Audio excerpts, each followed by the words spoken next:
Welcome to the Alex Bromwich Presents podcast. This is episode 8 and it is Monday night, right? Monday. Yep, Monday. I promised you a guest yesterday. We didn't make it work because of the weather here in Texas is a little bit unpredictable. But today I've got my guest, Adam Wedd. Hi, how's it going? Good to see you. Well, how are you? Could you introduce yourself for everyone? Yeah, sure. My name's Adam Wedd. I'm from London, UK, and I'm in the USA for the first time playing some shows as a musician. Yeah, and tell us why you're here doing your first shows in the USA. Yeah, so funnily enough, I planned to play one show in New York City, and then it became 15 shows, and that was a mixture of mostly me making my own luck and booking gigs, but then particularly a promoter in Colorado, Denver, telling all the other shows in other states basically that I'm available to play. So it's it's been great. Okay, and how's it gone so far? It's been amazing. Yeah, it's been a mixture of playing to people with hardly any people in the room, and then other shows 80 to 100 people, which has been great. So it's been lovely. It's been a really big range. A big range, yeah. Including a little show for Dunkin' Donuts. And it was 11 o'clock at night, and ended up playing to the staff there. They're all filming with their phones, and then the customers are filming me, and I got a free milkshake out of it. So free milkshake's always basically good. Learning the art of hustle at the moment. So, yeah, that's good.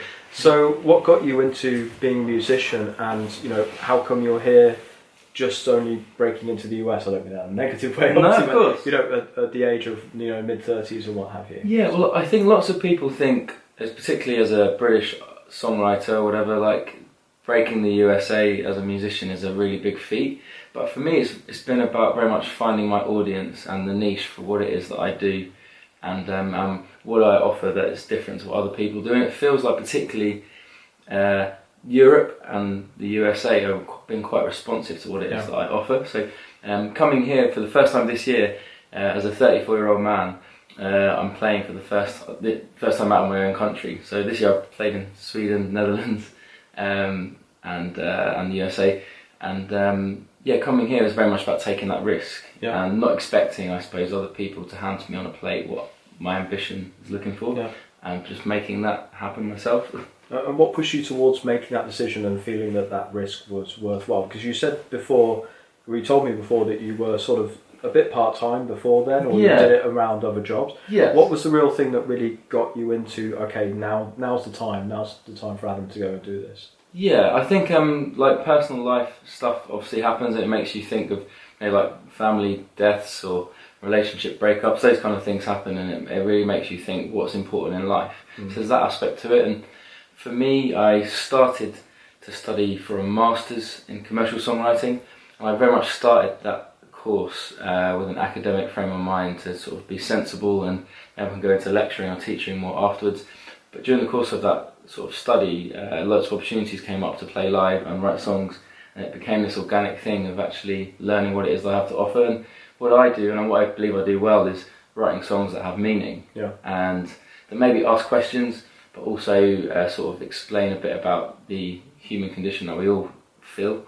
So realising that more and more people at shows seem to be enjoying that. It's working out, well, who are my audience? Because people that like Lady Gaga or Jay-Z or whatever may not like what I do, but then but I don't know, we're all human beings and we all feel and love and hurt and whatever. So it's, I don't know, realising that people can relate to what I'm singing about in some way or another. I'm kind of rambling a little bit. No, but I mean, I think what you're saying is that as long as you can achieve the right scale of reach with your music, you will find your audience eventually. Yes. And it's having faith that that's just part of the process. Yes. And that you need to go through it. Yes. And I can't remember who it is, but I should remember this as that concept of, there are 1,000 true fans or 1,000... Oh, yes.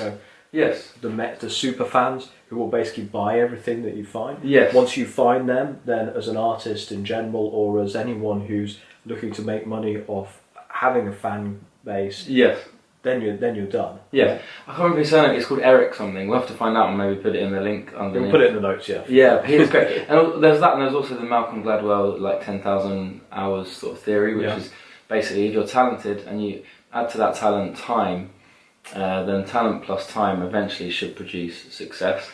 And so growing up sort of playing music and seeing friends of mine go on to do really great things, I've always been motivated to think, well, if they can do it and I've been playing with them, then maybe I can do it. And I've always had lots of little successes. So like some music synced in a TV advert or a TV show, or people coming up to me after a little pub gig saying nice things. I'm like, well, if that's happening on this small scale, maybe we can multiply that a little bit. I listened to a really great podcast yesterday, Desert Island Discs. It's a British radio show. You mean it wasn't mine? It wasn't as good as yours, but it still made me smile. Desert Island Discs is second to mine, obviously.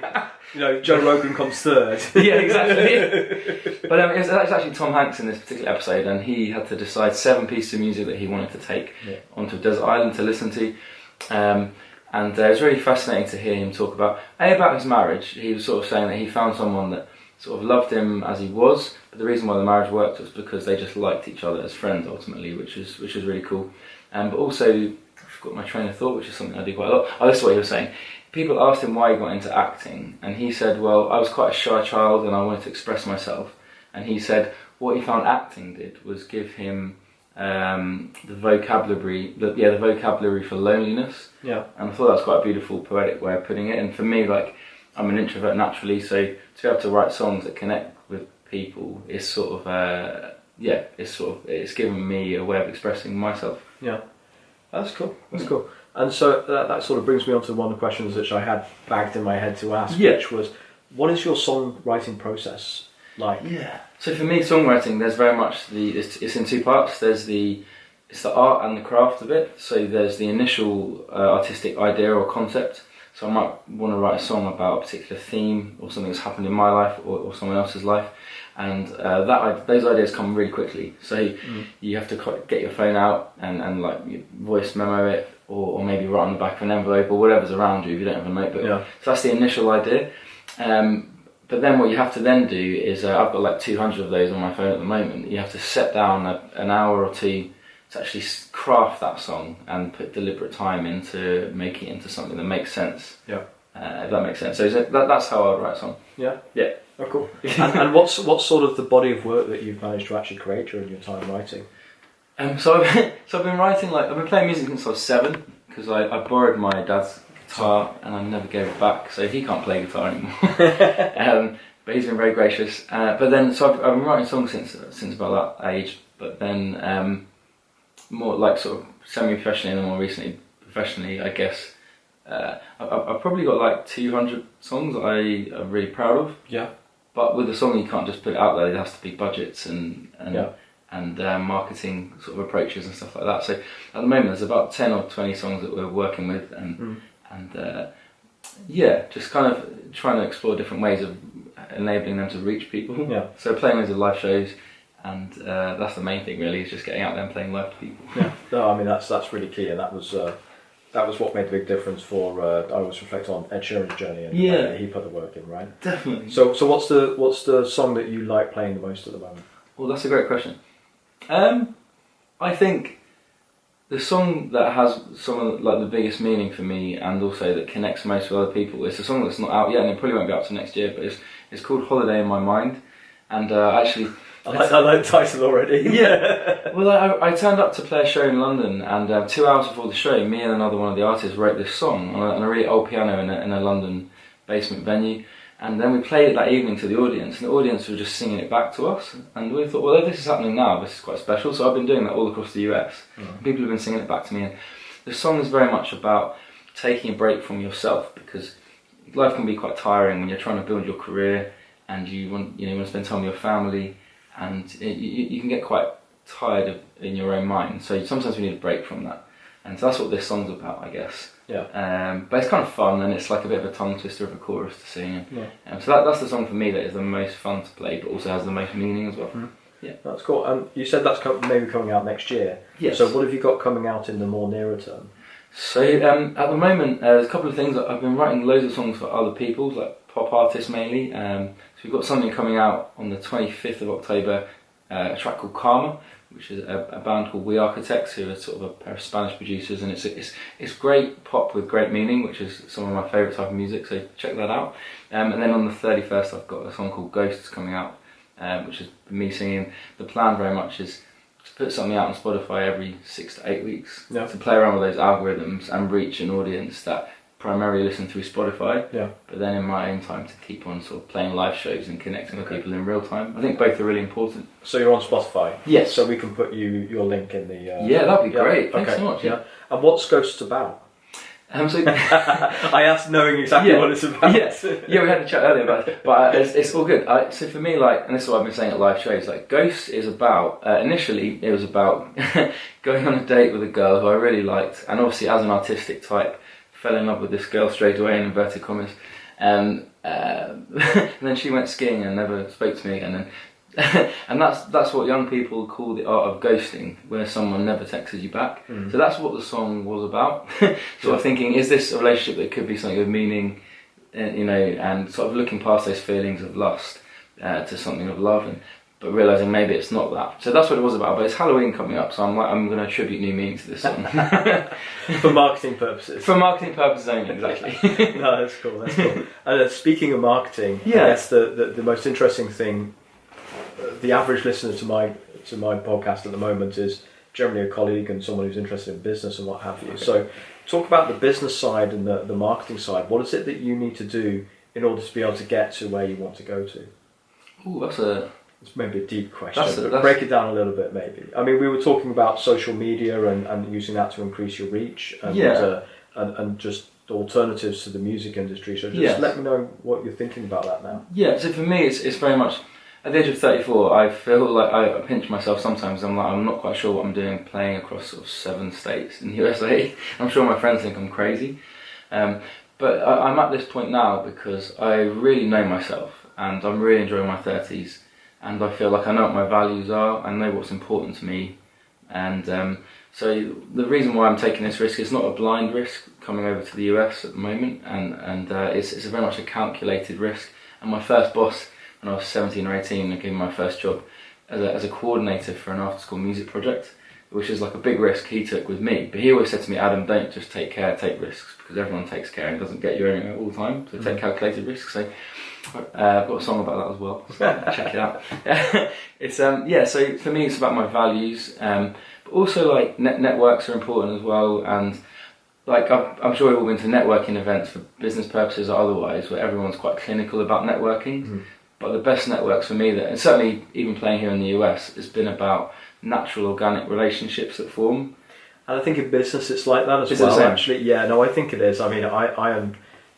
often people tell me I'm a good networker, but those sort of forced networking events when you're doing conferences and things like that, and everyone's just, you know, scanning people's business cards and stuff like that, that for me it's so fake, and it's always so, for me, if you want to build a relationship with someone, you have to want to build a relationship because you were interested in that person because they're a person. Absolutely. Not because of the value that they could bring to you in a monetary or business form. And that's where the business networking, I think there's value there, but really it's just sales. Oh yes. And if you call it anything else, it's just being disingenuous, I think. No, I totally agree with that. Whereas I think, you know, when you do what you're doing, it's not necessarily about I need a direct sell or I need direct, you know, value here. Yes. What I'm thinking is I'm just building up a network and I'm, you know, meeting people along the way. Yes. Yeah. I think for me as well as the values I have like that, and the network's important as well, and building relationship. But the aspects of community and actually helping each other. So I'm part of a network in the UK of songwriters that are really serious about what we do, and we play open mic nights, but we also play sort of paid live shows, and some people write for TV, but it's very much just about being there and sending each other songs over WhatsApp. What do you think of this? And it's about knowing that you're not alone. And there's a studio in King's Cross I'm mainly based at, where it's about 120 studios with a cafe in the middle of this complex, cool. And people just meet for coffee and chat about life and whatnot. And it's not a forced sort of networking thing. It's just a natural way of living. And so that's the thing. For me as well, like, I've never been more confident in the product, and my products are my songs, and because I'm so confident in the product. Is your product your songs? I would say they are. Or aren't you your product as well? Maybe it's a bit of both. Yeah. But I'm more confident in my songs than in myself, I think, because I'm such a scatty, forgetful, clumsy man, as you've experienced today. Yeah. So I hide behind the songs often. So much so that in the first bands I was in my teen years, My friends in the band used to write scripts for me what to say because they didn't know what on earth was going to come out of my mouth. But I've got a lot better recently. Practice. Yeah, exactly. Yeah. But by going running and stuff, I think I have a lot more clarity and confidence in myself. But I definitely hide behind my songs more. Yeah, no, I think I would agree. I mean, your songs are definitely your product, and then obviously your image is your brand, and that is associated to your product. Yeah, I would agree with that. In Adam Wedd Inc., English, so it's Ltd. Yeah. Nice. Okay, cool. Well, I think that's been really interesting. Thanks so much, Adam. No worries. What are some other things that you want to share with everyone at the moment? Oh, that's a big open question, but I don't know. I'm not going to go into politics. No, we don't do politics yet. What would be most helpful? Because I've been really enjoying listening to your podcast. Yeah, we've been driving across the States, and this man's podcasts have been keeping us sane. I can't believe it. He's a liar. No, I'm not. I mean, not at all. Like, I find it really helpful and affirming to hear what I'm doing right with what I'm doing. Because as an artistic person trying to make money from my art, I don't always think of myself as a businessman. So I find your podcast helpful to remind me of that. Yeah. But what would be most helpful? I don't know from you to learn from me, because I feel really privileged to be even on this podcast. It's episode 8. It's not really got No, I think it's pretty much Parkinson. It's great. I mean, we do have a similar haircut. No, actually, he had more hair. He was a silver fox, wasn't he? So actually, pretty much the opposite. Or a Jimmy Fallon type thing. Yeah.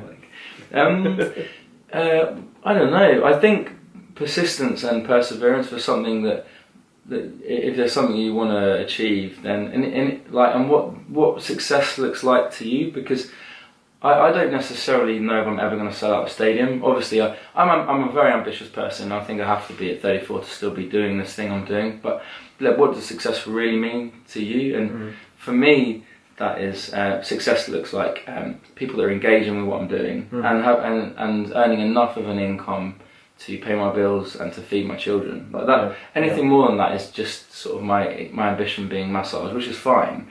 But I don't necessarily want my career to engulf my ability to be a good father or something like that. So no, I think it's all about having your goals in balance, and that's definitely something that I've struggled with in the past, and sometimes still struggle with. Then it's I think it's always that dichotomy between focusing on a career or a passion versus focusing on family, and actually being able to have that all in balance. The guy whose book I really like on this is a guy called Grant Cardone. Now he comes across as a bit of an ass, because he's a sales guy, but he has a book called 10X, which is all about basically you've got to set your goals, and then you've got to deliver to yourself and your family 10 times the effort that you think you need to do in order to achieve it. And he's achieved massive wealth and success in his life, and he tries to be a living example. But he also talks about those goals aren't just about making money, they're not just about owning possessions, they should be about having good relationships, they should be about giving to your church if that's what you want to do, and stuff like that. But on the flip side, if you listen to Gary Vaynerchuk's latest stuff, he's talking much more that he thinks that modesty is a really underrated category. And so he says everyone talks about, I want to be like you, Gary. I want to be a multi-millionaire, have a big media enterprise, going to buy the New York Jets, which is what he talks about all the time. And he says that he thinks that people who are earning 200,000 euros and just working like dogs to buy all these possessions or achieve this lifestyle that they think everyone thinks that they should have would be much more happier earning half the amount of money if they if that's just what they did. If they looked to themselves and said, would I be happier if I drove a Toyota versus driving a Mercedes-Benz or a Porsche or something like that? And I think that that's a really interesting discussion to have with yourself. 100%. Is do I want, because everyone, I'd like more, but how much more do you need, and how much more do you really want in order to actually centre around being content? This is great, and for me, that really sort of hits the nail on the head, because I'm a single dad of 2 kids. My children don't live with me, but I'm able to do what I do right now as well because of that. And obviously, I would, without oversharing, that hasn't always traditionally been an easy thing, but it's definitely informed my ambition and what I'm wanting to do with my life. And also, I used to work as a deputy head of service for a big youth work charity in the UK, and I love that work. And we did loads of work with Gypsy Traveller kids and children that have been kicked out of school, and it was really worthwhile work. But sort of realising that if you have certain ideas or dreams that you want to see happen, like no one else is going to make that happen for yourself other than you. And also not to be embarrassed about that as well, because it could look like I'm having a midlife crisis to some people, but realising this is the thing. You're a bit young for me. But I've had to really navigate away from that sort of feeling, because realising that I feel that I'm the best at this and has the earning potential probably to earn more than it would working in the third sector. So it's been a real, I feel like I know myself more than I ever have done, and yeah, the journey's been really tough so far, but I've really enjoyed it and made some great friends and written some, I think, some great songs. But also the other thing as well, being a Brit in America, realising about modesty, that we're sort of over modest in England, and sort of learning the art of trying to be confident in who I am. And the funny story, I'll finish this little anecdote with, but like I played guitar recently for quite a well-known country and western singer in the UK, and she's used to me just being sort of like a British guy that's very like humble, and she said to me, Adam, can you sing? Are you good? And I was like, yeah, I'm amazing. And she thought it was hilarious that I was just that blunt about it. She wasn't quite expecting it, and it made me realise that maybe there's something in that. So I don't know, being confident in who you are. Oh, cool. Oh well, thanks very much for giving me the time. I realise you're staying in my house, so you didn't have a choice to say yes or no. But it's been really interesting to talk to you anyway. I guess you should plug away now and just tell everyone how they can reach you. You. What's your Spotify channel? Where are you on YouTube? What other social media platforms are you on? And any organisations that have helped you while you've been here in the US? I know there's that company that sets up the thing that you did last night, for example. Do you want to give a plug while you're here? Yeah, so I've been playing shows with So Far Sounds. So Far Sounds are great. They put on shows all over the world, from coffee houses to churches, or there was one recently in Warsaw in an aircraft hangar. But they basically find you an audience, people pay 10 to 20 bucks. And because the brand is so strong, people trust that brand and they know the music's going to be great. And I played a show last night in Austin in a winery, and people just paid that money for the ticket and they didn't know I was playing, and then they enjoyed the show. So yeah, check out So Far Sounds. They'll be a gig near you somewhere. So thanks to them. And for me, like, my name's Adam Wedd. Wedd as in wedding, but without the ing. And there's a few songs on Spotify. I've got a vinyl coming out next year, which will be really fun. And between now and next year, we're going to have a song out on Spotify every 6 to 8 weeks. And I'm on Instagram far too much, so come and say hello and learn the art of trying to switch my phone off one day a week, but the rest of the week I'll be there. Alright, mate. Thanks very much. Thanks for having me, man. It's been great. It's been so good. Cheers.